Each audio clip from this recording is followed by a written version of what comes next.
गुरु कृपा झाली थोर, आला आनंदाचा पूर, आला आनंदाचा पूर.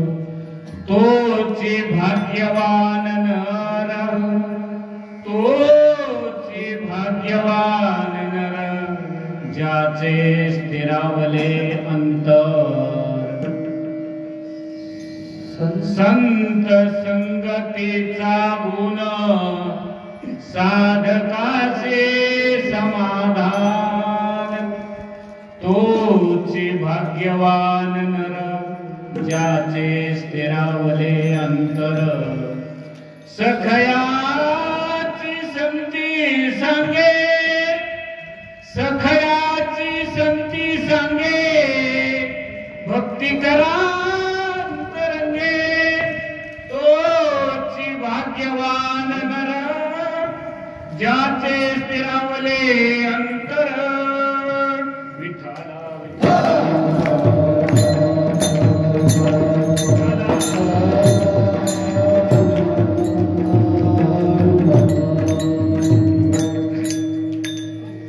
गुरुर्ब्रह्मा गुरुर्विष्णू गुरुर्देवो न महेश्वरा, गुरुर साक्षात परब्रह्म, तस्मै न श्री गुरुवे नमः. ओम ब्रह्मानंदं परम सुखदं, केवलं ज्ञानमूर्तिं, द्वन्द्वातीतं गगन सदृशं, तत्त्वमस्यादि लक्षणम्. एकं नित्यं विमलमचलं, सर्वादि साक्षीभूतं, भावातीतं त्रिगुणरहितं, सद्गुरुं तन्नमामि, सद्गुरुं तन्नमामि.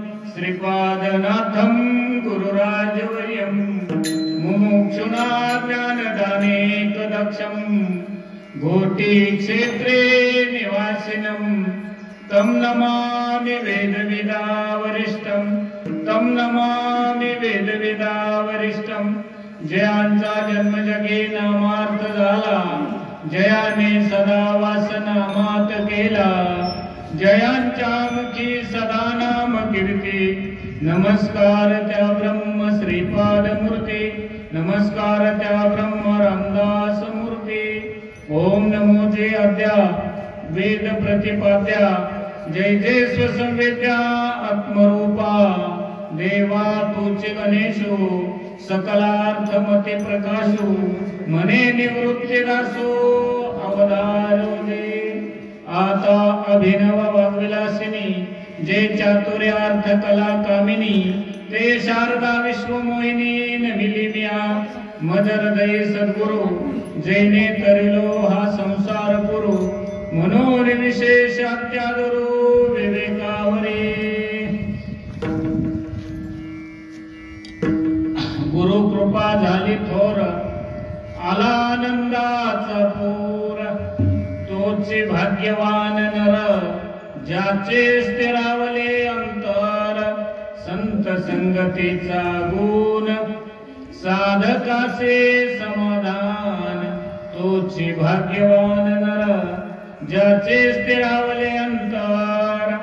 सखयाची संती सांगे, भक्ती करांतरंगे. तोची भाग्यवान नर, ज्याचे स्थिरावले अंतर.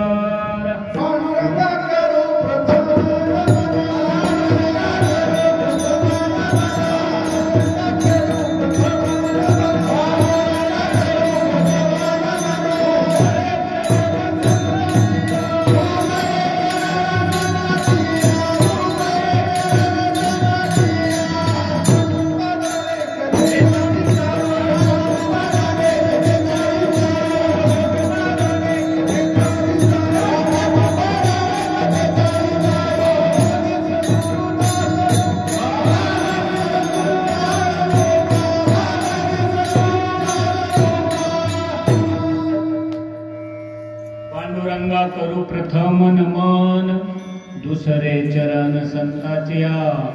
त्यांच्या कृपादाने कथेचा विस्तारू, बाबाजी सद्गुरु दास तुका. आत्मरूप रूप गणेश केले स्मरण होय सकल विद्यांचे अधिकरण तेचे वंदू श्री चरण श्री गुरूंचे ते नमस्कारुनी आता ओम नमो ज्ञानेश्वरा करुणाकरा दयाळा तुमचा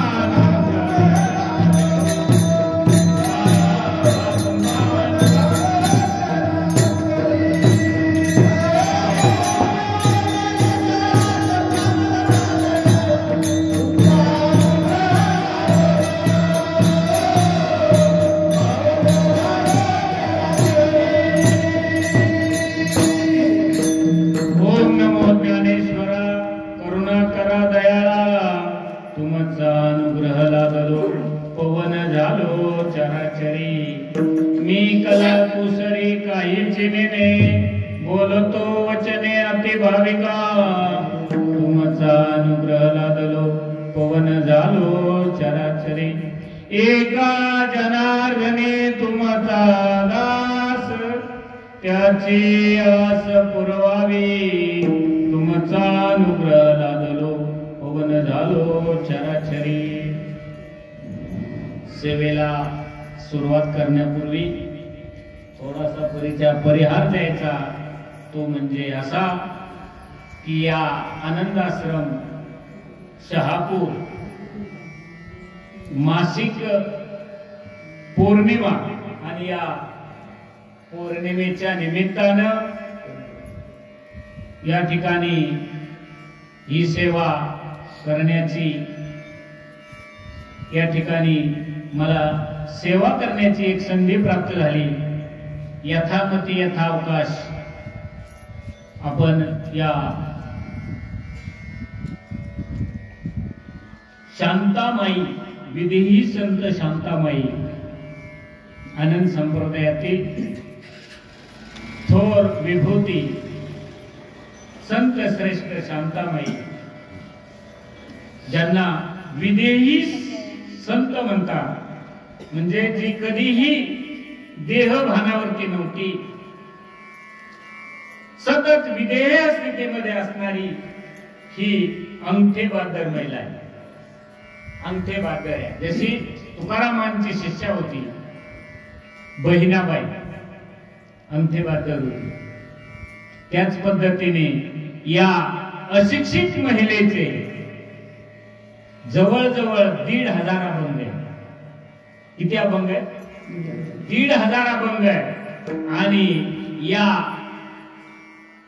आपल्या मालिकेतील हंस ब्रह्मा अत्री दत्त नारायण लक्ष्मण बलभीम सखे आनंद आणि शांतामाई मग बंडोबा केरोबा श्रीपाद बाबा रामदास बाबा आणि तुमचा आमचा नंबर अशी सद्गुरूचं महत्व प्रतिपादन करणारी आपल्या सखयाची संगती सांगेल। सखया महाराजांच्याकडून गेला अनुग्रह मिळाला आणि जी अखंड विदेह स्थितीमध्ये होती नवे नवे कोळ्याच्या वंशामध्ये जन्माला आलेली आणि दिवसभर हाताली म्हणजे हल्या रेडा असतो ना त्या रेड्याच्या पाठीवर पखाल टाकून संपूर्ण गावाला दिवसभर पाणी अशा पद्धतीचं काम ज्या महिलेकडे होतं ती महिला या ठिकाणी आज तुम्हा आम्हाला उपदेश करते। काय सांगते तर ती सांगते गुरुकृपा झाली थोर आला आनंदाचा पूर। महाराज संतांची गुरुची जर कृपा झाली तर तिने तिचा अनुभव मानला या बरोबर काय सांगते ते गुरुकृपा झाली थोर आला आनंदाचा पूर। आनंदाचा पूर कधी येतो सद्गुरूची कृपा झाली गुरुकृपा झाली थोर आला आनंदाचा पूर। जीवनामध्ये आनंद मिळवावा असा वाटत असेल तर सद्गुरूची कृपा होते आणि सद्गुरु कृपेचं महत्व ती या ठिकाणी संतामाई सांगतात गुरुकृपा झाली थोर आला आनंदाचा पूर। आणि ही स्थिती निर्माण झाली असे मात्र पुरुष दुर्लभ आहेत नवे नवे ते भाग्यवान आहेत आणि म्हणून ती म्हणते तोची भाग्यवान नरा ज्याचे स्थिरावले अंतर. अंतर स्थिर होणं, अंतर म्हणजे अंतःकरण, स्थिरता म्हणजे अंतःकरणामध्ये भगवत प्रेम सोडून बाकी काही शिल्लक न होणं, याला अंतःकरण स्थिर होणं असं म्हणतात. ती म्हणती ते नर भाग्यवान आहे ज्यांच्यावर गुरुकृपा झाली, ज्याला आनंदाचा अनुभव आला. आणि आनंदाचा अनुभव येऊन ज्यांचे अंतःकरण स्थिर झालं ते भाग्यवान आहे. पुढे सांगतात त्या समाधानाची गोष्ट जरी गुरु केला तरी संतांच्या संगतीत राहावं लागेल.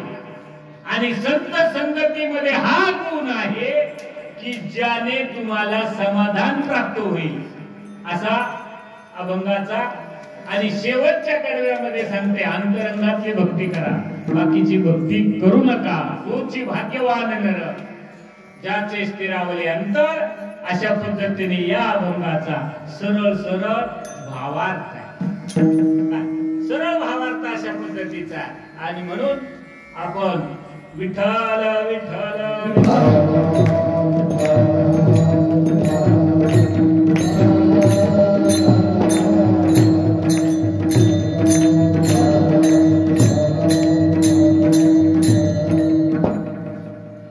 गुरु कृपा झाली थोर, आला आनंदाचा पूर.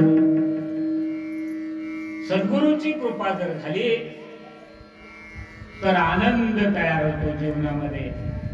आणि तुम्हाला प्रत्येकाला या ठिकाणी गरज कशाची? प्रत्येकाला सुखाची गरज आहे, समाधानाची गरज आहे, आनंदाची गरज आहे. परंतु आजपर्यंतचा जर आपण आपला अनुभव पाहिला,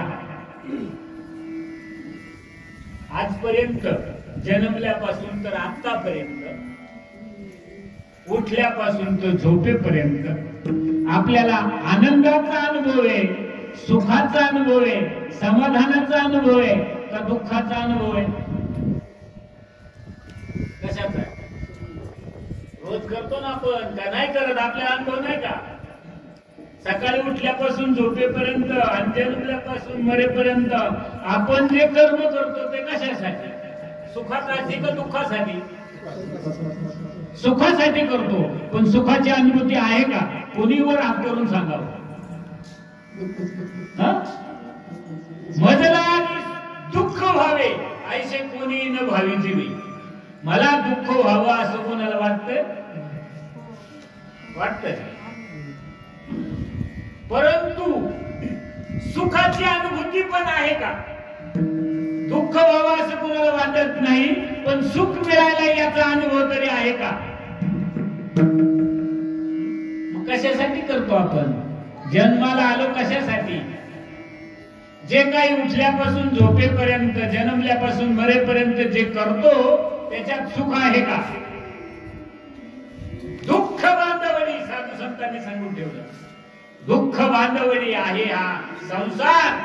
सुखाचा विचार कुठं? सुखाचा विचार सगळा संसार दुःख मुळे.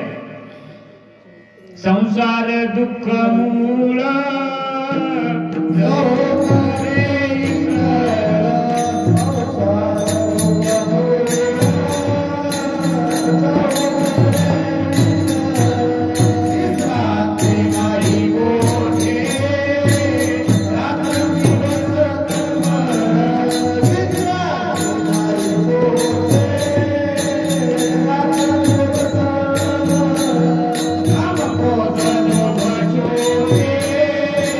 Bye.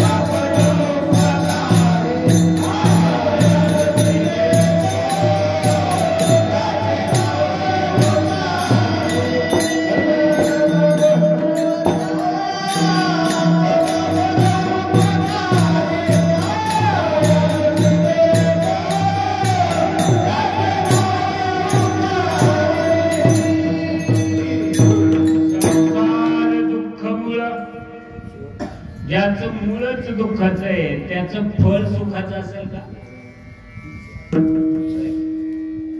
ज्याचं मूळच दुःखाचं आहे त्याचं फळ दुःखाचं असेल का सुखाचं असेल? हा संसारच मुळामध्ये दुःखाचा आहे, सुखाचा नाही. सुख फक्त एकाच ठिकाणी आहे, पण ते आम्हाला कळत नाही. आम्हाला भौतिक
सुख वाटे जीवा अनेक मी देवा काही नाये ना चिवडे आपुलिया छंदे मनाच्या आनंदे आवडीने. सुख कुठे आहे? तो वैष्णवांच्या संगतीमध्ये, किंवा सुख वसे एके ठाई बहुपायी संतांच्या. आपले प्रयत्न सगळे सुखासाठी चालतात, पण अनुभूती सुखाची नाही. आपले सगळे प्रयत्न, कारण आपले झाले काय माहिती का, गंमत अशी झाली, वस्तू जिथं आहे तिथं शोधावी. वस्तू कुठं आहे आणि आपण शोधतो कुठं? भौतिक वस्तूंच्या मध्ये आपली सुखाची कल्पना आहे. सुखाची कल्पना कुठे आहे? बाहेरच्या गोष्टीमध्ये. भौतिकात सुखच नाही, वास्तविक सुख आहे अंतरात, वास्तविक सुख आहे आपल्याच आतमध्ये. पण आपल्याला ते येताना मात्र कुठून येतं हे कळत नाही. आपली कंडिशन अशी झाली, तुम्हाला सांगा, कुत्रा आहे, कुत्रा तुम्ही पाहिला असेल ना, तो कुत्रा काय करतो, जनावर मेल्यानंतर ते मांस सगळं खाऊन घेतलं, फक्त सांगाडे शिल्लक राहत आहे ना.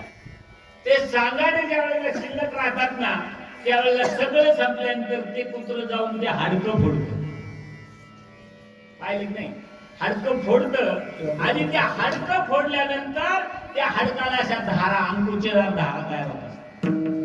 आणि त्या धारा, अंकुचीदार हाडक फोडत असताना ते त्याच्या टाळ्याला लागतं, आणि त्याच्यातून काय येतं? याच रक्त येत असतं. कोणाचं रक्त येत? स्वतःच्याच रक्त येत. पण त्याला असं वाटतं हे रक्त त्या हाडकातून येत. काय होत? त्याला असं वाटतं ते रक्त कुठून येते? त्या हाडकातून येते. वास्तविक पाहता ते त्याच आहे. आणि हे आपली ही कंडिशन तशीच झाली. तुम्ही मला सांगा कधीतरी, कारण निदान त्यांचं प्रमाण असे की सुख पाहता जवा पाडे आणि दुःख, तुम्हाला सुखाची अनुभूतीच नाही असं नाही, पण अशा पद्धतीची सुख पाहता जवा पाडे आणि दुःख, असं सुख आपण उपभोगले का नाही उपभोगलं? लग्न झाल्यावर सुख झालं का नाही झालं? मुलगा झाल्यावर बंगला बांधला, वास्तू शांती ठेवली, सुखानी का दुःखानी? आता तुम्ही मला सांगा, बंगला बांधला किंवा गाडी घेतली फोर व्हीलर, संध्याकाळी आणली, पूजा केली आणि पेढे घेतले आणि अख्ख्या गावात गल्लीत सगळ्यांना वाटले, सुख झालं का दुःख झालं?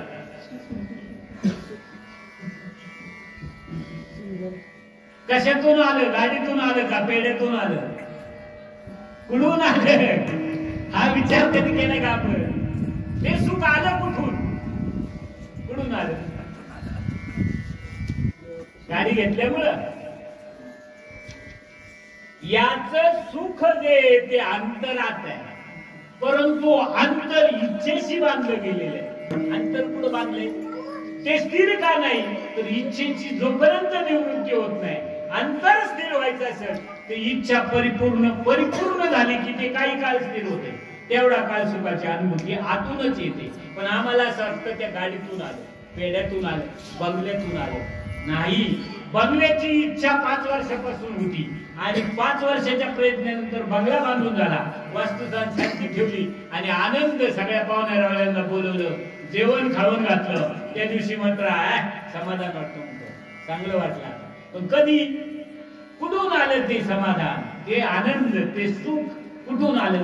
तर याचं अंतकरण अस्थिर होतं इच्छेमुळं, आणि इच्छेची पूर्ती झाली आणि अंतकरण काय झालं? स्थिर झालं आणि समाधान वाटलं किंवा आनंद झाला. ते आलं कुठून? तर याच्याच आतून आलेलं आहे. आतमध्येच तो सुखाचा ठेवा आहे, आनंदाचा ठेवा आहे. भगवंत जो सर्व सुखाचे आगर, रोज म्हणून राहिलो आपण का नाही? बाप रखुमा कुठे? पंढरपूरला. तुमच्या अंतरात आहे. आपली कंडिशन अशी झाली, मृग नाभी कस्तुरी वसे, मृग भटकत जंगल जाय, सबके हृदय में राम बसत है, लेकिन मूर्ख न समजा. सगळ्यांच्या ठिकाणी, प्रत्येकाच्या अंतरात अंतरीची घेतो गोडी, बाह्य जोडी भावाची, एवढाच अभाव आहे. म्हणून हे नरा, आत बघ जरा, जीव हा खरा, नवे ही माया, तू बुद्धी दर्पणी ब्रह्मरवीची छाया. वरी वरी मेघ अंबरी उठोनी मावळती, या उपमा घेता वृत्ती तुला त्या कळती. कुठे देव, कुठे सुख, कुठे समाधान? तुझा आहे तुझ पासी,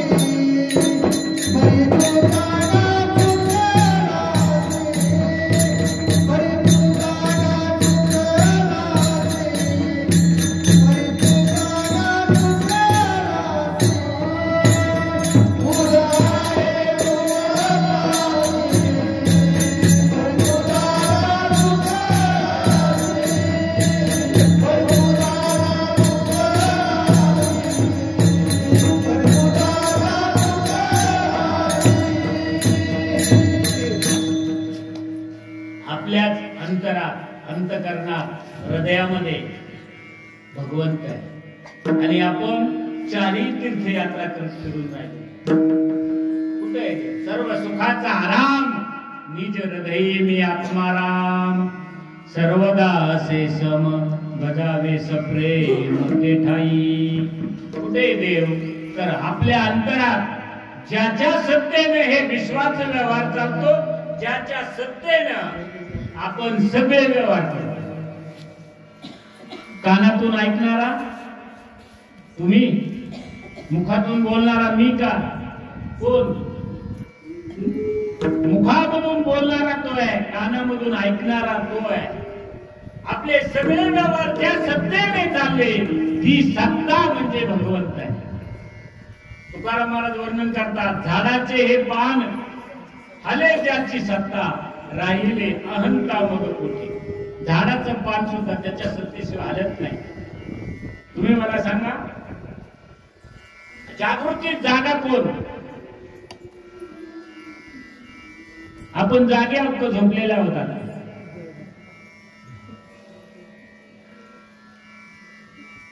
जागे आहेत का नाही? ते झोपले. कोण जागे?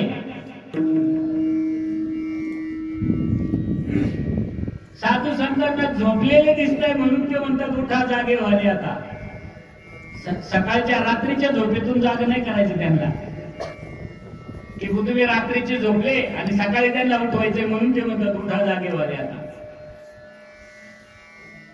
आता आपण जागे आहोत का झोपलेले आहोत? जागा कोण आहे? जागृती कोणामुळं? जागा भगवंतच आहे. आपण म्हणतो मी जागा आहे, मी जागा आहे, आता मी उठलेलो आहे, मी जागृत आहे असं वाटणं. जागृती जागा कोण? स्वप्नाचा दृष्टा कोण? आणि सुषुप्तीचा साक्षी कोण?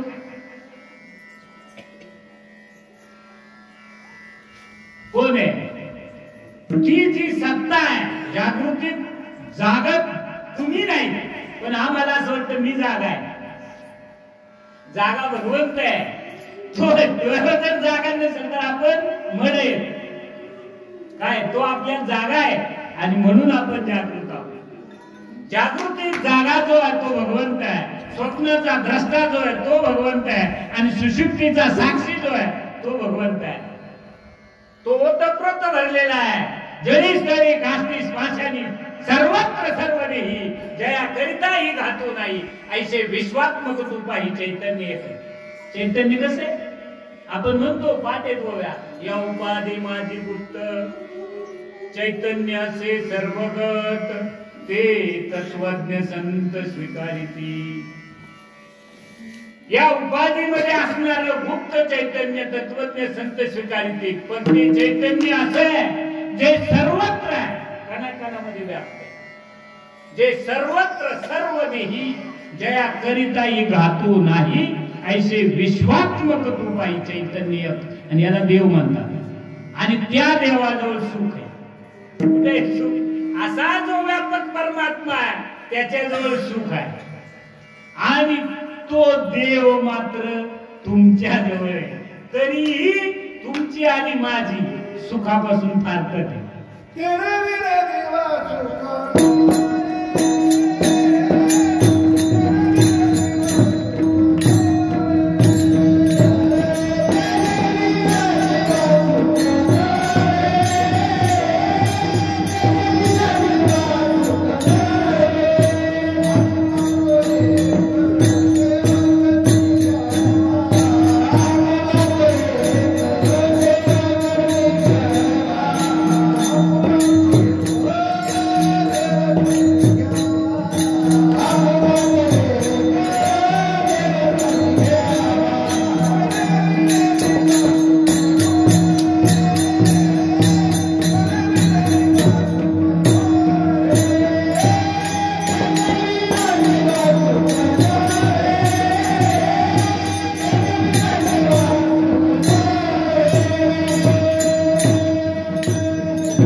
विश्वात्मक जे चैतन्य आहे जे कणाकणामध्ये आहे तेच तुमच्या माझ्यामध्ये आहे आणि त्याला देव म्हणतात.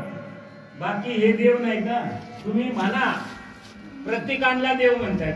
प्रतीक तुम्ही मला सांगा, प्रतीक हे कशासाठी असतात? जोपर्यंत अधिष्ठान नाही तोपर्यंत प्रतीक आहे. अधिष्ठानाच्या जाणीवेसाठी प्रतीकाची संरचना आहे. एका महिलेचा मालक मिलिटरीमध्ये पुढे होता. 2-2, 3-3 वर्ष सुट्टी पडत, वर्ष 2-2 वर्ष घरी येत. मग ती महिला त्या मालकाची काय करायची? रोज नित्य नियमाने फोटोची पूजा करायची. अलग लक्षात ऐकायला येते निकडं की घरामध्ये फोटो लावला होता त्याचे आणि ती रोज त्याची पूजा केल्याशिवाय त्याची आठवण केल्याशिवाय तिचा दुपारचं जेवण वगैरे ती करत नव्हती. तिचा हा नित्य नेम होता. आणि 2 वर्ष युद्ध चाललं. 2 वर्षानंतर त्याला अचानक रजा भेटली. न सांगता, लेटर न टाकता तो घरी आला आणि तो दार वाजवतोय आणि इकडे त्याच्याच फोटोची आरती करतोय. तो काय करतोय? दार वाजवतोय, मी आलोय म्हणून. आता मला सांगा, फोटोची आरती करणं तर त्याच हे करणं आणि त्याच प्रतीक येते. ते जे आहे ना फोटो, वडील वारले आपण घरात फोटो लावतो पण नाही लावत. आता वडील आहेत का वडिलांचं प्रतीक आहे. मग हे काय जे मंदिर आहेत तीर्थक्षेत्र आहेत हजारो लाखो देवळ आहेत ही सगळी प्रतीक आहेत का देव काय. ठीक आहे एक ठराविक अवस्थेपर्यंत ठीक आहे. ज्याला तो देव कळत नाही त्याच्यासाठी ही प्रतीक तयार करून ठेवले साधू संतांनी. पण प्रतीकच देव आहे का. त्यांनी सांगितलं निर्जीवा दगडाची काय करशी सेवा तो तूच निर्दैवा देईल काय. तीर्थी धोंडा पाणी देव रोकडा सज्जनी कुठे घरात ज्ञानदेव माने भजात्म देवा ज्ञानदेव माने भजात्म देवा ज्ञानदेव माने भजात्म देवा ज्ञानदेव माने भजात्म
देव आहे. आत्माच सगळ्या देवांचा देव आत्मा आणि तो आत्मा कसा आहे कुठे एकाहारी आत्मा जीव शिव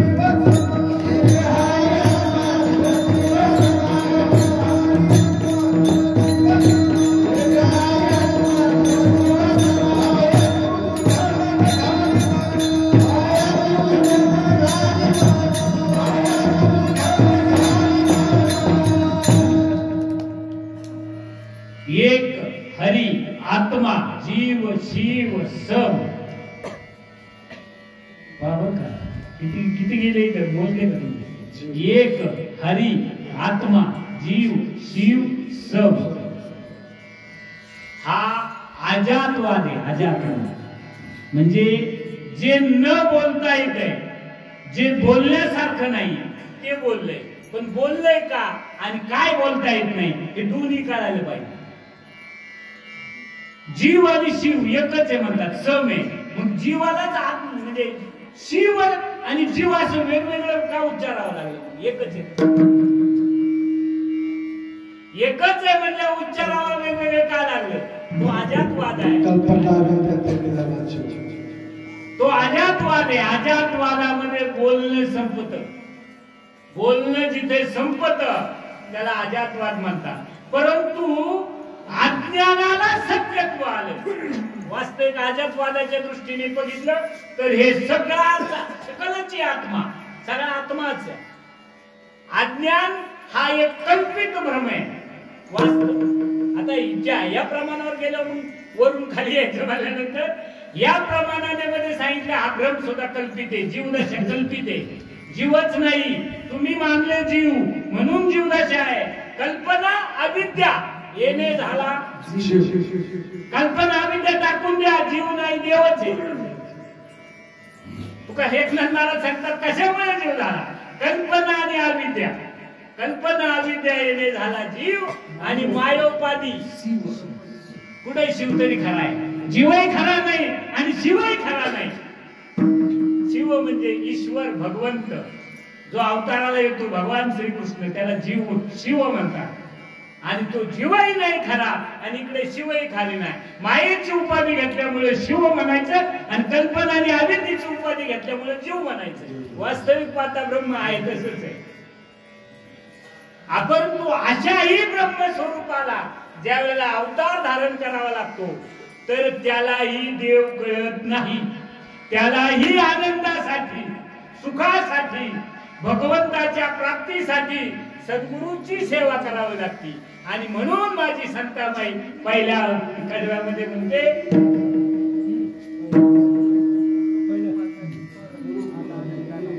गुरु कृपा झाली तो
तिथे अज्ञान आणि ज्ञान दोन्ही गोष्टी नाही. भगवत स्वरूपाच्या ठिकाणी ज्ञानही नाही आणि अज्ञानही नाही. भ्रम हा सुद्धा कल्पित आहे. भ्रम हा वास्तव असता तर काढताच नसता. भ्रम सुद्धा, अज्ञान ही कल्पना सुद्धा कल्पनाच आहे. एक संवादी भ्रम आणि एक विसंवादी भ्रम असं वेदांतामध्ये वर्णन आले. एक संवादी भ्रम आहे अज्ञान म्हणजे विसंवादी भ्रम आणि ज्ञान हा संवादी भ्रम. विसंवादी भ्रम ज्ञान ही सुद्धा म्हणजे कल्पनाच आहे, अज्ञानच आहे. स्वरूपाच्या ठिकाणी, स्वयंसिद्ध वस्तूच्या ठिकाणी ज्ञानही नाही आणि अज्ञानही नाही. वस्तू जे आहे ज्ञान आणि अज्ञान याच्या पलीकडे. परंतु काय झालं, जीवाला ते अज्ञान खरं वाटतं आणि म्हणून सद्गुरु ज्ञान स्वीकारतात. जीवाकडे पाहून, स्वरूपाकडे पाहून नाही. बरोबर का? जीवांचे अज्ञान दशा जीवांना आलेली आहे आणि त्यांना पाहिल्यामुळे यांचं अज्ञान घालवण्यासाठी ते ज्ञान स्वीकारतात.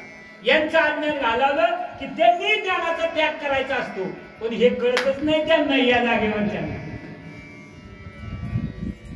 म्हणून वेदांत शास्त्रामध्ये दोन शब्द आले. अज्ञानाला म्हणतात म्हणजे संवादी भ्रम, विसंवादी भ्रम आणि ज्ञानाला म्हणतात संवादी भ्रम. पण दोन्ही भ्रम म्हणजे ज्ञान अज्ञान दोन्ही भ्रमच आहे. वास्तविक तो मगाचा विषय तिथे येते एक आली आत्मा जीव शिव सम. तिथे बोलणंच संपलंय. जिथे ज्ञान अज्ञान हे शिल्लकच राहत नाही अशा ठिकाणी आहे. आणि म्हणून माऊली ज्ञानोबाराय सांगतात, या माऊली ज्ञानोबाराय शांताबाई सांगते या अभंगामध्ये की गुरुकृपेचं महत्व एवढं आहे. प्रत्यक्ष गुरु कोण? गुरुदेव. गुरु केले का नाही त्यांनी? 24 केले ते वेगळ्या प्रकारे. 24 गुरु केले म्हणजे जो जो घेतला जयाचा गुण काय त्याची आले गुरु पण म्हणजे गुरुशी आले अपार पण जग संपूर्ण गुरु दिसे. झाडाला गुरु केलं, डोंगराला गुरु केलं, नदीला गुरु केलं, माशेला गुरु केलं. म्हणजे काय केलं तर त्याचा गुण घेतला. झाड हा परोपकार करतो. ते झाडाजवळ समानता आहे. शत्रू किंवा मित्र बघत नाही. का लावणी जयाने केली म्हणजे ज्याने लावलंय आणि का खांडावया घाव जो घाली दोघा एकच सावली वृक्ष दे जायचा. म्हणजे काय शिकलं वृक्षातून? लावणी जयाने केली आणि जो खांडावया घाव घाली दोघा एकच सावली वृक्ष दे जायचा. जसं दोघांना एकच सावली वृक्ष देतो आणि म्हणून वृक्षाला गुण केलं आणि त्याच्याकडून तो गुण शिकले जातात. पण मला ते सांगायचंय की हे जे 24 गुरु आहेत ते गुणग्राहक काय? त्याच्यातून फक्त गुणग्राहकता शिकवली. पण दत्तात्रय गुरु कोण? आत्री महाराज. खरे गुरु कोण आहेत? मग गुरुदेवाला सुद्धा आनंदाच्या प्राप्तीसाठी काय करावं लागलं? गुरुची कृपा करून जेव्हा गुरु कृपा झाली तेव्हा त्यांना तो आत्मस्वरूपाचा आनंद उपभोगता आला. आणि म्हणून माझी शांताबाई सांगते काय, गुरु कृपा थोर आला आनंदाचा. म्हणून शांताबाई सांगते गुरु कृपेशिवाय नाही, गुरु कृपे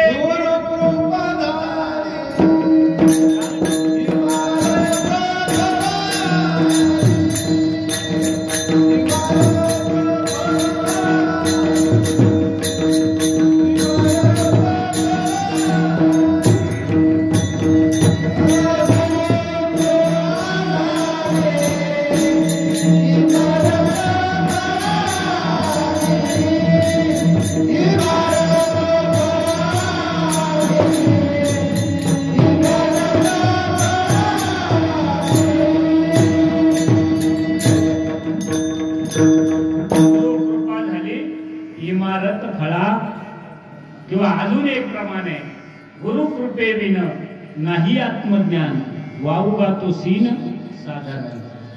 गुरु कृपेशिवाय आत्मज्ञान नाही, गुरु कृपेशिवाय आनंदाची अनुभूती नाही. आणि जर ती आनंदाची अनुभूती आलीच कदाचित तर त्या आनंदाशिवाय तुमचं अंतर स्थिर होणार नाही. आणि ज्याचं अंतर स्थिर झालं त्याच्या इतका भाग्यवान या जगात कुणीच नाही, किंवा त्यालाच भाग्यवान म्हणावं अशी संतामाई दुसऱ्याकडे तोच भाग्यवान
भाग्यवान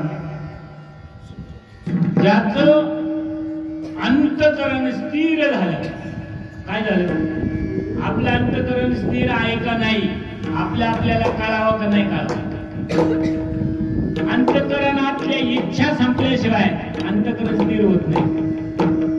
आपल्या अंतकरणात इच्छा शिल्लक असतील तर आपण किती तोंडाने म्हणलं माझं अंतकरण स्थिर आहे तरी त्याला या अर्थ काय आहे? ज्याच्या अंतकरण स्थिर झालं, जो पूर्ण काम झाला. पूर्ण काम या शब्दाचा अर्थ आहे का? मी पूर्ण काम श्री निवृत्ती ज्ञानदेव म्हणे.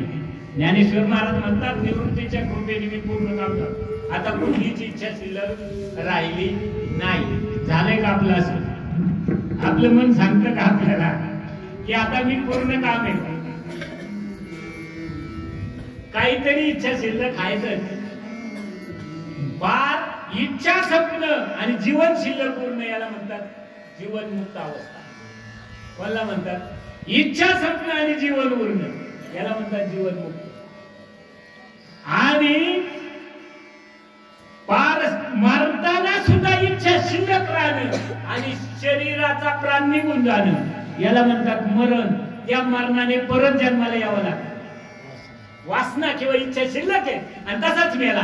आयुष्य संपून गेलं, इच्छा संपली नाही, वासना संपली नाही आणि आयुष्य संपून गेलं, तर काय होईल? परत जन्माला यावं लागेल. आयुष्य तसंच आहे शिल्लक, म्हणजे आयुष्य तर संपलं पण इच्छा नाही संपली आणि वासनाही संपली नाही, तर तो परत जन्माला यावा लागेल. पण शरीर आयुष्य शिल्लक आहे आणि इच्छा संपून गेलेली तर त्याला म्हणतात जीवनमुक्त. मग असं आपलं झालं का? वावाचं नाही बाबा, असं आपलं होतं का नाही होत, व्हावं का नाही व्हावं, आणि हे आपल्याला कळावं का नाही कळावं. तर कोणीतरी गुरुनी सांगावं तू मुक्त झाला, याला नका कथा सांगू नये, तू गुरु तू मुक्त झाला नाही समजायचं, मुक्त झाला. इच्छा सगळ्या जागेवर आहे. मान सन्मान प्रतिष्ठा या जागेवर सुद्धा संपल्या नाहीत. इच्छा मान सन्मान प्रतिष्ठा मोठेपणा या जागेवर सुद्धा या इच्छा आहेतच ना, का नाही? सांसारिक इच्छा त्यागायच्या आणि परमार्थात आल्या इच्छा पकडायच्या. कोणत्या? मोठा महाराज म्हणून घ्यायची काय, किंवा मोठे पाकिटाची अपेक्षा ठेवायची. हे कसले काय आहे? संसारात दिसावं आणि परमार्थात असावं. काय असावं? संसारात दिसावं आणि परमार्थात असावं, परमार्थात दिसावं आणि संसारात असावं. काय याच्यातलं नेमकं खरं काय? परमार्थात दिसावं आणि असावं, संसारात दिसावं आणि असावं. आम्ही परमार्थात जे दिसणारे लोक आहेत ना, ते वास्तविक पाहता पारमार्थिक असतीलच असं नाही. पण दिसतेच परमार्थातून करतात संसार. पण अजून एक सांगतो, परमार्थातला संसार आणि संसारातला परमार्थ माहितीये का तुम्हाला? परमार्थातला संसार आणि संसारातला परमार्थ याच्यात श्रेष्ठ काय? संसारातला परमार्थ श्रेष्ठ आहे. पण परमार्थात येऊन जर संसारच असेल तर मग काय तिकडेच चांगले होते ना तुम्ही. म्हणून साधू संत सांगतात बघा, संसारी असावे असूनी नसावे, भजन करावे वेळोवेळा. आपल्याला हे का सांगायचंय तर अंतर काय झालं पाहिजे, त्याचे स्थिरावले अंतर. अंतर स्थिर होणं म्हणजे काय? काय होय? अंतःकरणामध्ये सुख दुःखाचे चटके न बसणं म्हणजे स्थिर अंतःकरण. याची प्रमाण माऊली ज्ञानोबा आहे ज्ञानेश्वरीमध्ये सांगतात, सुखी संतोषाने यावे, दुःखी विषादान भरावे, लाभा लाभ न धरावे मना माझी. युद्ध असं करायला सांगितलं देवाने. तू अपेक्षा न ठेवता युद्ध कर. एक विजय पण होईल का सर्वता देह जाईल, हे आधीची काही पुढील चिंतावे ना. अर्जुनाला सांगत असताना इथं तुझा देह पडल का तुझा विजय होईल हे तुला अगोदर या गोष्टीची चिंता न करता तुझं कर्तव्य कर्म आहे, फक्त युद्ध करणे.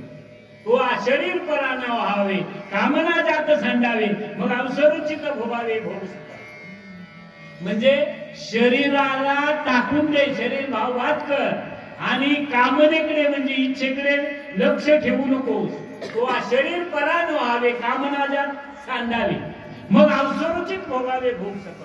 मग तू परमार्थात दिसू नाही तर संसारात असू. एखादा म्हणून कधीच येत नाही कीर्तनाला प्रवचनाला. माझा सावता बाबा कधीच पंढरपूरला गेला, सावता बाबा कधीच पंढरपूरला गेले नाही. परंतु अखंड भगवंताला सावता बाबाकडे यावं लागलं. भगवंताला काय करावं लागलं? सावता बाबाकडे यावं लागलं. आपलं कर्मच देव करता येते आपल्याला, पण त्याच्यासाठी पहिले काय व्हायला पाहिजे? पहिलं अंतर काय व्हायला पाहिजे? स्थिर व्हायला पाहिजे. अंतरीचे धावे स्वभावे बाहेरी. अंतर स्थिर होणं याला ज्ञानेश्वरीच्या 4थ्या अध्यायामध्ये अर्जुनाने प्रश्न विचारलाय. स्थित प्रज्ञश्च का भाष्या म्हणजे स्थितप्रज्ञ कोण आहे? स्थितप्रज्ञ. स्थितप्रज्ञ होणं हे गुरुकृपेचं फळ आहे. गुरुकृपेचं काय फळ आहे? आपलं अंतःकरण स्थित प्रज्ञ म्हणजे स्थिर बुद्धी होणं. कुठं स्थिर बुद्धी आहे? प्रपंचात, भगवंताच्या ठिकाणी आपली बुद्धी स्थिर कुठे आहे? आणि स्थिर बुद्धी झाल्याशिवाय भगवंताच्या आनंदाची अनुभूती येत नाही. हल्लाऱ्या पाण्यात प्रतिबिंब कसं दिसत? पाणी काय व्हायला पाहिजे? स्थिर पाण्यात जर डोकून पाहिलं तर काय होईल? प्रतिबिंब स्पष्ट दिसत. जशी भगवंताची स्पष्ट अनुभूती यायची असेल तर काय व्हायला पाहिजे? त्याचे भाग्यवान तो चिनर त्याचे स्थिरावले अंतकरण स्थिर व्हायला पाहिजे. होईल आणि कळसाले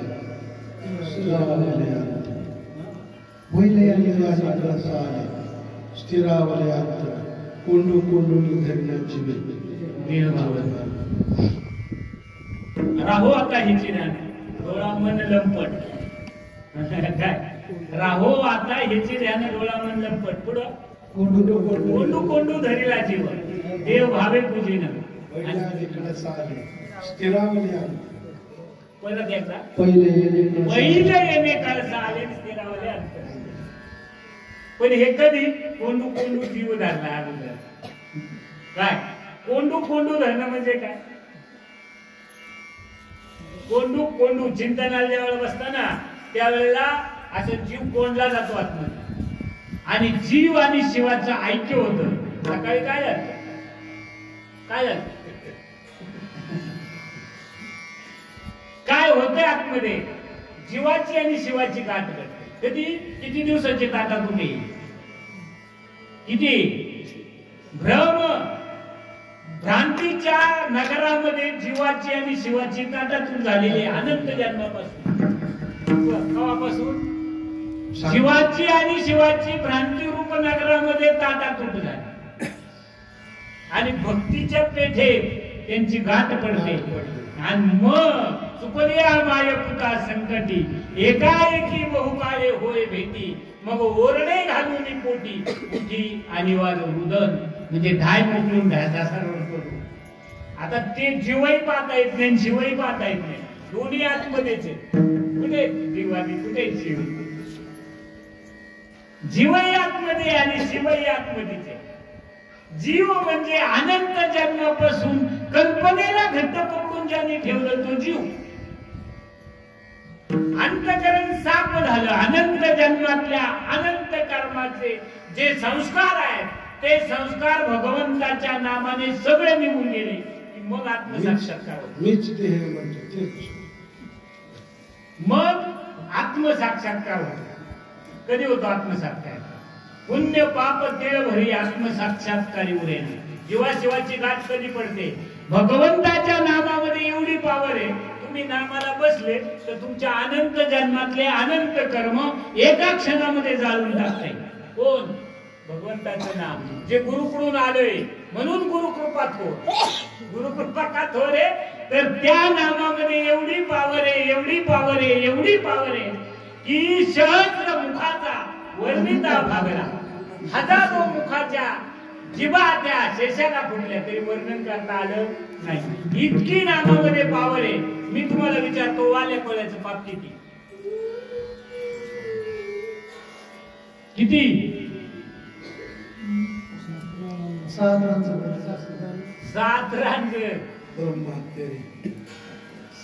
रांजण ब्राह्मण मारले आणि मूर एवढा खडा टाकायची मोठा झाला 10 मुठे एवढा धरू तरी 7 रांजण भरले म्हणजे किती झाले? होता का लायकीचा? आज आम्हाला इथं काही काही महाराज असे भेटतात, हो आम्ही एवढे वर्ष करतो अजून कळत नाही हा, आणि तुम्ही लगेच काल नाही ना अनुभव घेतला 2-4 वर्ष नाही झाले तर लगेच कीर्तन करायला लागले. कसं काय बुवा? आम्हाला तर अजूनही कळा ना. ज्याचे 7 रांजण भरले त्याची लायकी विचारायला गेले का कोण? पण गाठ कोणाची पडली होती हे पण लक्षात घ्या. गाठ नारदाची पडली होती. नारद म्हणजे संत. संतांची जर गाठ पडली ना तर अवघड काहीच नाही, काही अवघड नाही.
हेच माई सांगते या कार्यक्रमात.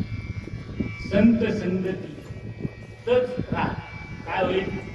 संत संगतीचे काय वाणू सुख आपणा पारिखे. म्हणून नात्राय पण सांगतात, संत संगती वेगळे जाण, तात्काळ पावावया माझे स्थान, अनेक नाहीचे साधन सत्यदान दवा. एक सांगू का, देव जरी तुमच्या पुढे आला ना, जवळ आला देव, हे संत तरी देवापेक्षा संत श्रेष्ठ आहे. देव सारावे परते आणि संत पूजावे आरती. का?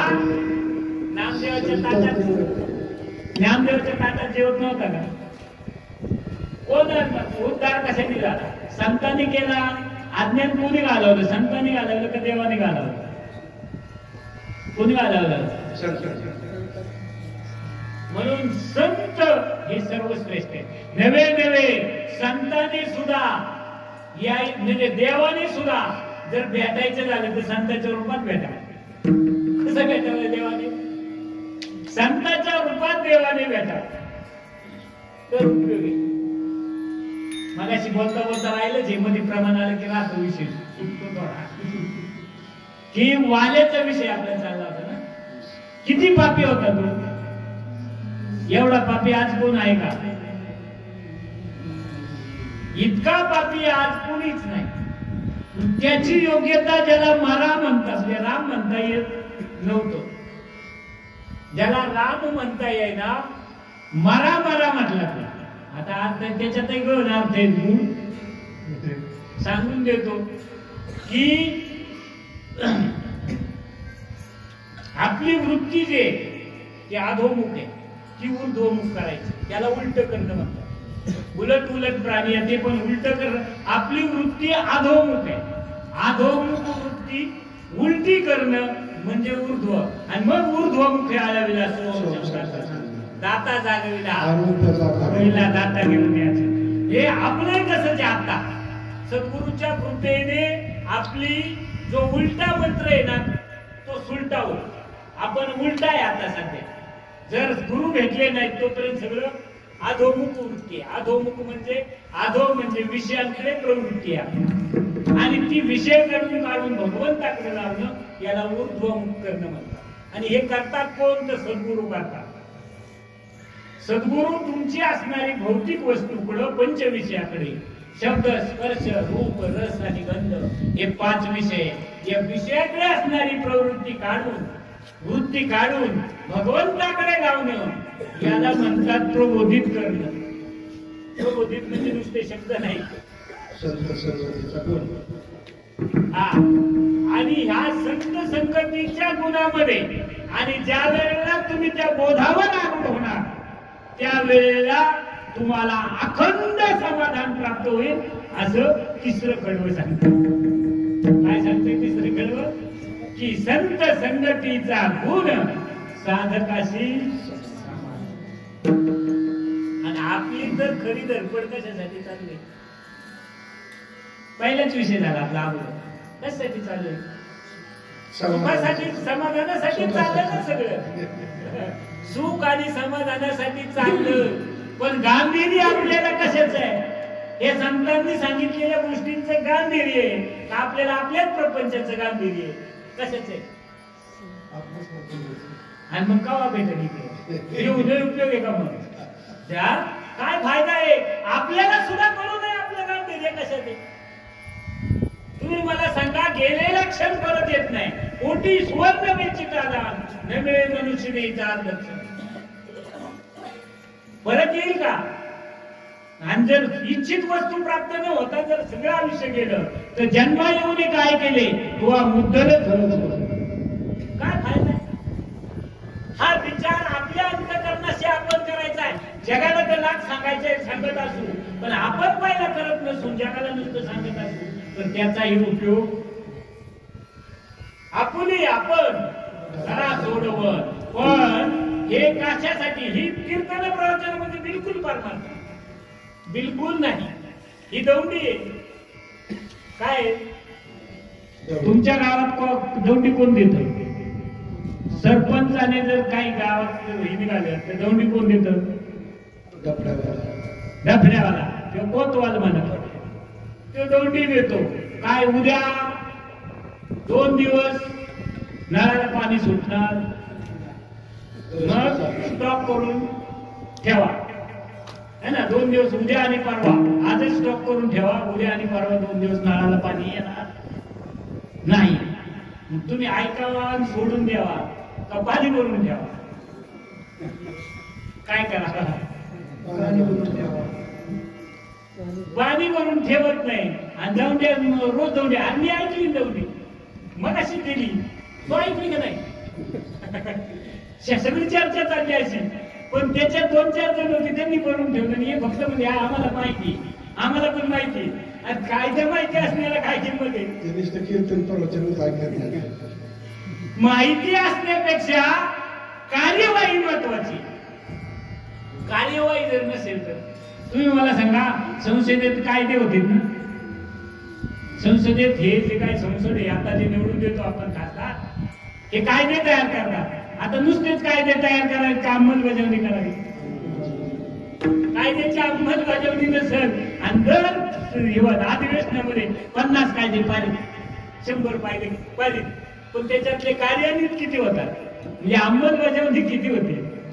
अंमलबजावणी जर नसेल, अंमलबजावणी म्हणजे परमार्थ आहे.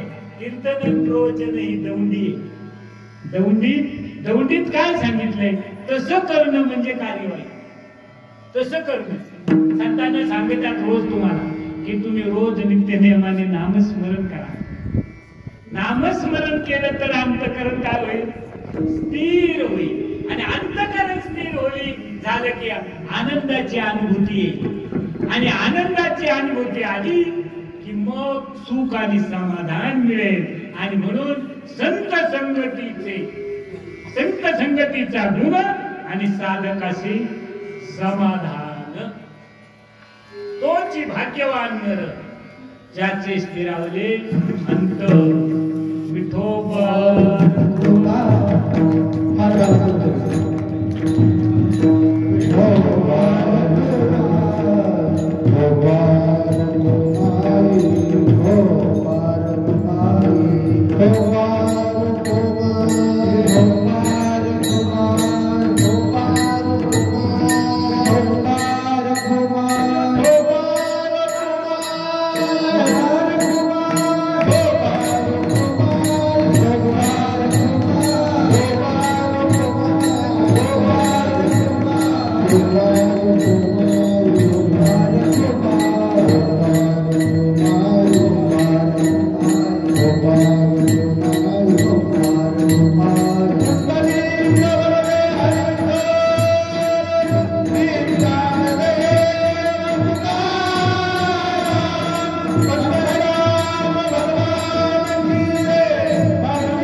दोनला 15 मिनिटं बाकी. 15 आहेत ना बाकी अजून. शेवटचं कडू आपण घेऊ शकतो. टाइम आहे क्या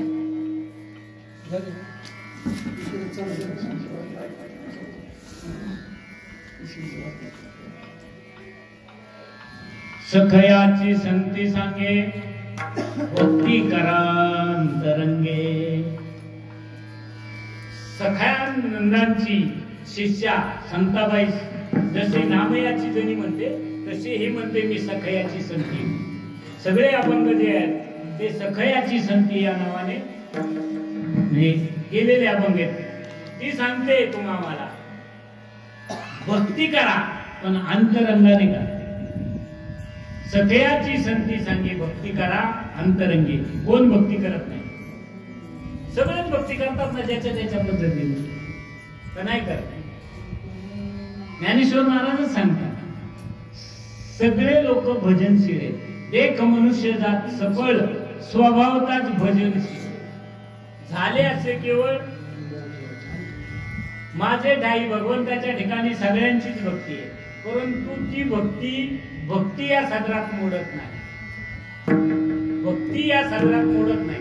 आणि म्हणून तर शांतामाईला म्हणावं लागलं की अंतरंगातली भक्ती करा. वरपांगी भक्ती चालत नाही. ती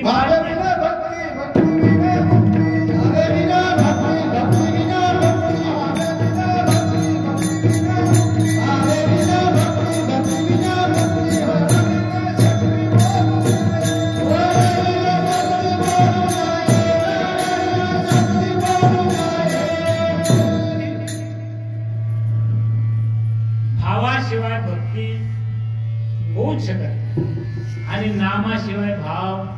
आणि म्हणून गुरुकृपा थोर. काय गुरुकृपा का थोर?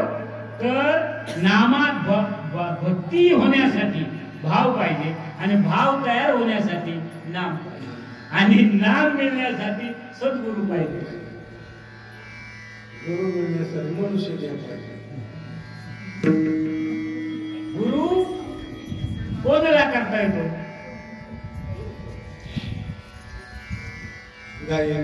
हा येतो का?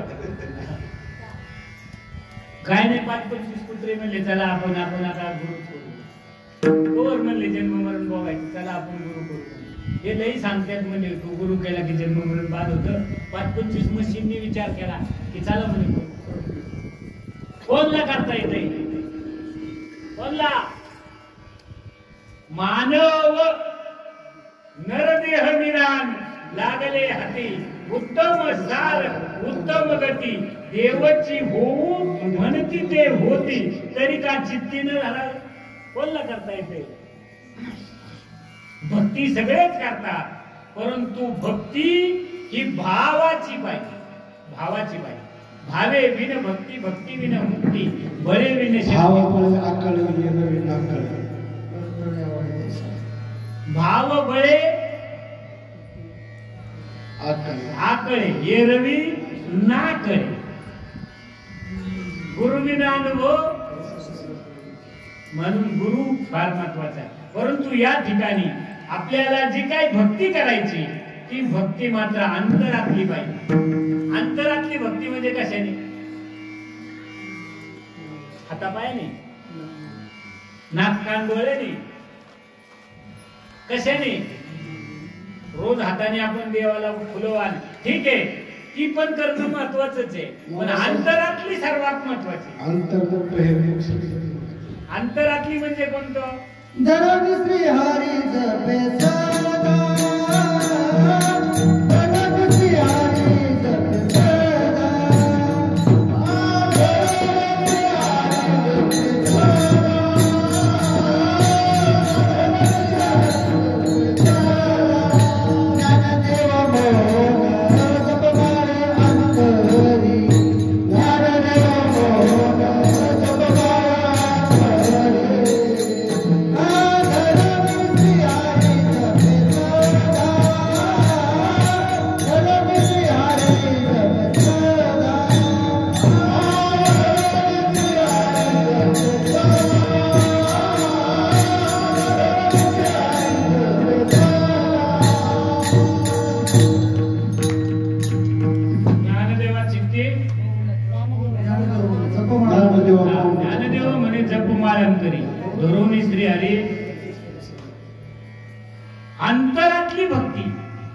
म्हणजे काय? तर अंतरातली भक्ती म्हणजे मन, बुद्धी, चित्त आणि अहंकार या इंद्रियांनी भक्ती करणे. आणि त्यांच्याकडे त्या इंद्रियापर्यंत जात नाही म्हणून मग बाकी सगळ्या इंद्रियांनी करायचे. कुठपर्यंत? जोपर्यंत अंतरात जात नाही त्याच्यासाठी हे सहाय्यक आहे. मग म्हणून तुकाराम महाराज म्हणतात, घेई घेई माझे वाचे गोड नाम विठोबाचे, तुम्ही ऐका रे कान माझ्या विठोबाचे गुण, मना तेथे धावली मला हे विठोबाचे पाहिजे. या सगळ्या बहिरेंद्रियांना काम दिले किंवा सगळ्या बहिरेंद्रियांना कामाला लावले. कशासाठी कामाला लावलं? तर अंतरातली भक्ती निर्माण व्हावी म्हणून. पण अंतरात काहीच बदल नाही आणि बाहेर सगळं चालू आहे, तर मात्र संतांना ते चालत नाही. संतांना ती भक्ती आवडत नाही. संतांना ती भक्ती आवडत नाही आणि म्हणून या ठिकाणी ती म्हणते अंतरंगातली भक्ती करा. संतांना जे सांगते ना, सगळ्याची संगती सांगे भक्ती करा अंतरंगे. का? तर अध्यात्मशास्त्रामध्ये बहिरंगाला केस भरही किंमत नाही. तुम्ही माना का मानू नका, कारण अध्यात्मशास्त्रीय अंतरंगाचे अधिकारी. अधिकार कोणता आहे अध्यात्मशास्त्रात? फक्त अंतरंग. आणि अंतरंग म्हणजे काय? तर तुमचं अंतःकरण म्हणजे अंतरंग. त्याच्यामध्ये 4 प्रकार आले: मन, बुद्धी, चित्त आणि अहंकार. याला अंतरंग म्हणतात. आणि याने भक्ती करता आली पाहिजे. याने भक्ती कशी करायची? याने भक्ती करण्याचं साधन आहे मन मनपणाने शिल्लक न उरणं, मनाचे संकल्प विकल्प बंद होणं, मन उन्मन होणं म्हणजे अंतरंगातली भक्ती. आणि ती कशाने होतं? मन उन्मन. भगवंताचं नामस्मरण केलं, चिंतनाला बसलं तर काय होतं? मग पांडुरंग तिथे तयार होतो, नवीन नवीन भेट देतो. उन्मनीच्या सुखात पांडुरंग मन मनपणाने शिल्लक उरत नाही.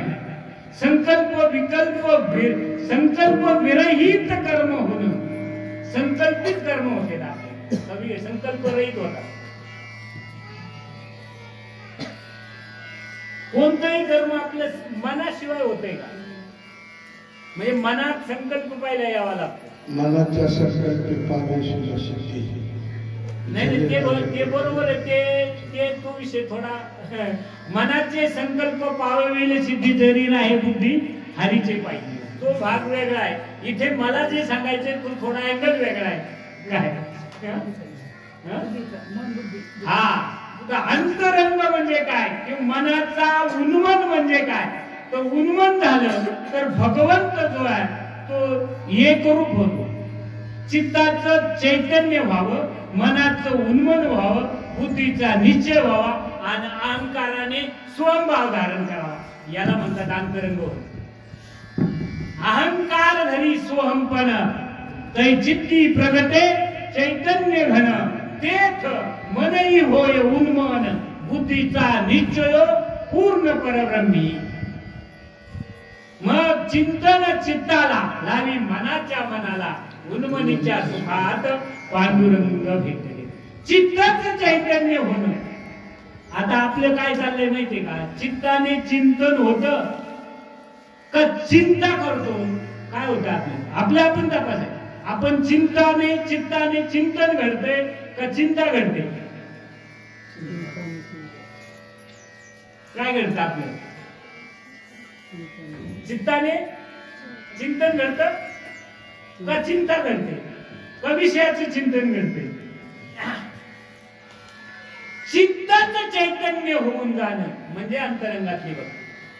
मन रूपाने शिल्लक न राहणं, मनाचं उन्मन होणं म्हणजे अंतरंगातली भक्ती. अहंकार आता तुम्हाला मला माहिती नाही. अहंकारच खरा अहंकाराचं स्वरूप आपल्याला कळत नाही आणि म्हणून आपण अहंकार वाईट आहे असं म्हणतो. अहंकार वाईट नाही. तुमच्यातला जो मी आहे तो नेमका कोण आहे? नाही त्याला मी म्हणतात, आहे त्याला मी समजले तर ते भजन आहे. मी जो आहे तसाची तसा कळून त्याला मी जर समजलं तर ते म्हणतात प्रत्येक आत्म्याचे मी पण. प्रत्येक आत्म्याचं त्या स्वरूपाचा मीपणा जर धारण केला तर त्यालाच माझे एकनाथ महाराज भजन म्हणतात. अहंकार धरी सोहमपण दैचित्ती प्रगते, हे भजन आहे. कसं भजन येते तर तिथे मग काहीच शिल्लक उरत नाही. भेदाच्या पलीकडे गेलेलं भजन आहे, भेदाच्या पलीकडे. मग त्या ठिकाणी अशी स्थिती तयार होते, आदि ब्रह्मा अंती मशक, सर्वांचे हृदयी मीची एक, ऐसे पाहे तो सभाग्य देख. आणि हे भजन चोख मत प्राप्ती, देवाला तात्काळ प्राप्त करून देणार हे भजन अहंकाराने घडतं. आणि तुमचा आमचा जो प्रबोध आहे ना, ते तुम्हाला रोज रात्रंदिवस तेच सांगतोय. काय सांगतोय? तो मी, हा मी का तो मी? आता तो मी जरी म्हणत असलो तर हा मी गेल्याशिवाय तो येईल का? हा जात नाही. बंद चालतंय, ठीक आहे.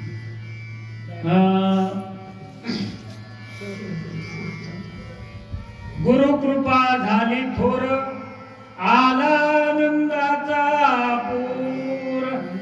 गुरु कृपा झाली थोर, आनंदाचा पूर. तोची भाग्यवान नर, ज्याचे स्थिरावले अंतर. संत संगतीचा गुण, साधकाचे समाधान. सखयाची संती सांगे, भक्ती करा अंतरंगे. तोची भाग्यवान नर, ज्याचे स्थिरावले अंतर. यथामती यथावकाश या शांताबाईंच्या अभंगावरती या ठिकाणी तुमच्यासारख्या वयोवृद्ध, तपोवृद्ध, ज्ञानवृद्ध मंडळींची सेवा करण्याचा प्रयत्न केला. त्याच्यामध्ये जे योग्य असेल ते सद्गुरू सच्चिदानंद श्रीपाद रामदास बाबांचं, जे अयोग्य असेल ते या प्रकृतीचा गुणधर्म आहे. आणि म्हणून झालेली सेवा तुम्हा सर्व संत वृंदांच्या चरणी, हृदयस्थ सद्गुरू श्रीपाद बाबा रामदास बाबांच्या चरणी, या ठिकाणी राधाकृष्ण प्रभू गुरुदेव दत्तात्रयाच्या चरणी समर्पित करतो. आणि या ठिकाणी सेवेला ज्ञानेश्वर